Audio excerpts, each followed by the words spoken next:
وإلا مستافرية دي الصومالي أنا وحيكون نقطي مجناند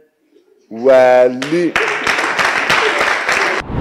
هذا نايم كوح مرة ينوي هذا لأنك يوتيوب يحبوا مدوا الدنيا أفرد دكتور بعمر نوحي نايا طريقا خلدني الصومالي اللي عندنا قصة لحدان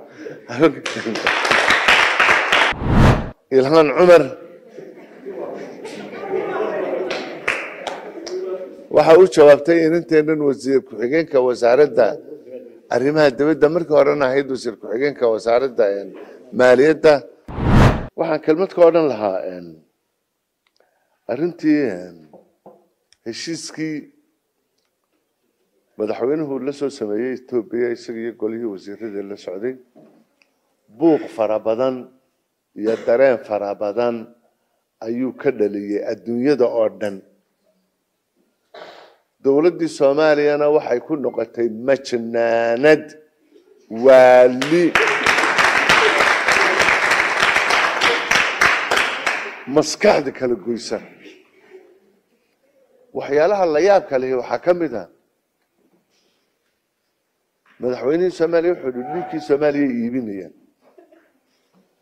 haddana imika wuxuu maraya inuu yiraahdo laanku Itoobiya xabaa muddo danina afar dekadood baa noo haynaaya طريقا خلدني الصومالي اللي عندنا قصة لحدان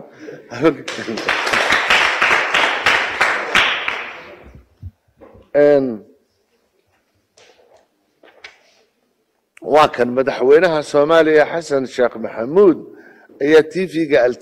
جزيرة انجليز وشاقي ان انو ديدانين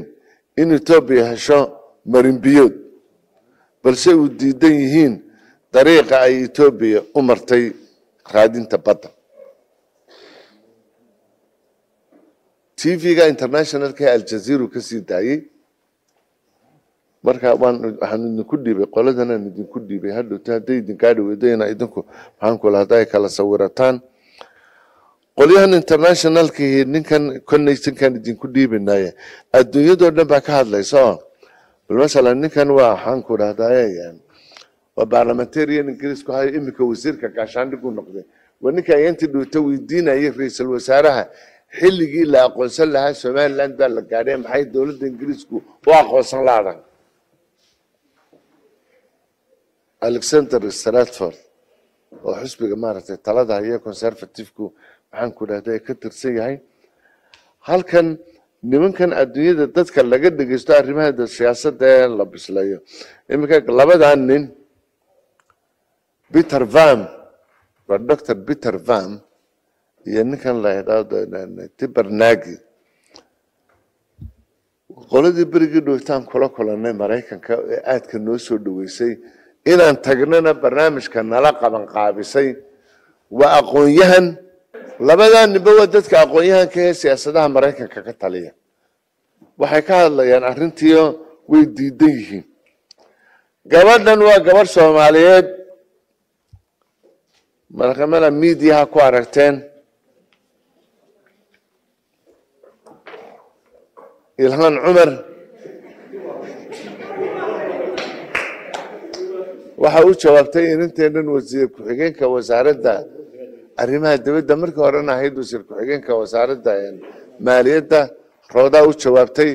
I don't know ma 3 milyan midri 4 milyan bay marayaan dadka imika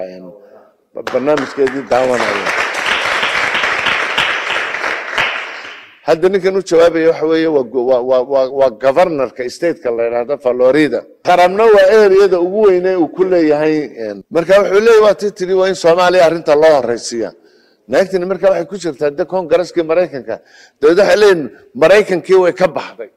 oo qofka Mareykankii waxa weeye marka ugu horeysa waa America first waxa kale Mareykan bay ka dambeeyaan hadda waxa la leeyahay waa in ay ka baxdaa Congress-ka hadday ka bixi weydo waa in laga saaraa marka laga saaro waa in sharciyada Mareykan laga qaada waa in la mustaafuriyo marka laga saaro waa in sharciyada Mareykan laga qaada waa in la mustaafuriyo dawladda Soomaaliya waxay ku noqotay majnaanad waa